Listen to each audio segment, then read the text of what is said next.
بسم الله الرحمن الرحيم. يا أيها المدثر قم فأنذر وربك فكبر وثيابك فطهر والرجز فاهجر ولا تمنن تستكثر ولربك فاصبر فإذا نقر في الناقور فذلك يومئذ يوم عسير على الكافرين غير يسير. ذرني ومن خلقت وحيدا وجعلت له مالا ممدودا وبين شهودا مهدت له تمهيدا ثم يطمع أن أزد كلا إنه كان لآياتنا عنيدا سأرهقه صعودا إنه فكر وقدر فقتل كيف قدر ثم قتل كيف قدر ثم نذر ثم عبس وبشر ثم أدبر واستكبر فقال إن هذا إلا سحر يؤثر إن هذا إلا قول البشر سأصليه سقر وما أدراك من سقر لا تبقي ولا تذر لواحة للبشر عليها 19 وما جعلنا أصحاب النار إلا ملائكة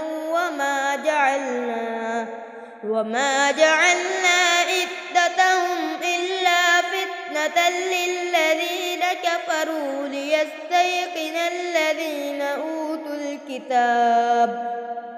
أوتوا الكتاب ويزداد الذين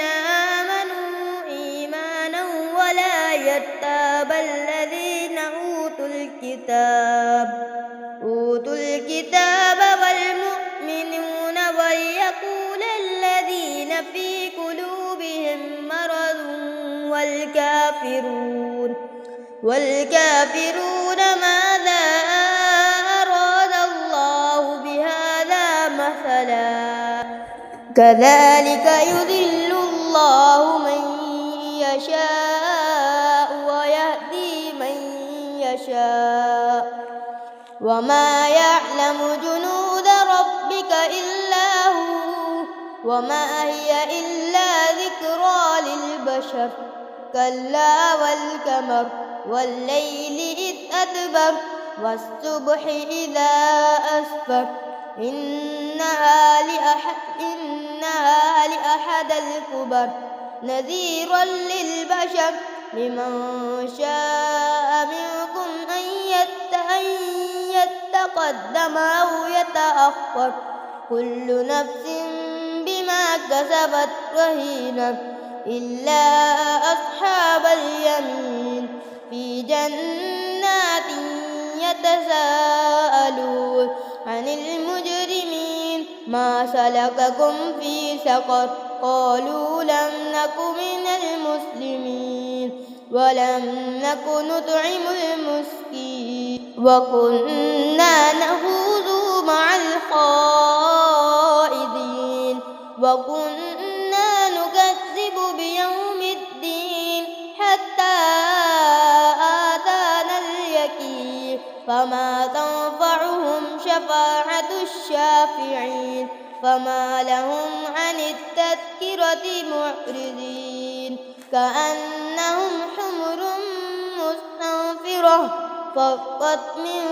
كسفرة بل يريد كل امرئ منهم أن يؤتى صحفا منشرة كلا بل لا يخافون الآخرة كلا إنه تذكرة فمن شاء ذكره وما يذكرون إلا أن هو أهل التقوى وأهل المغفرة.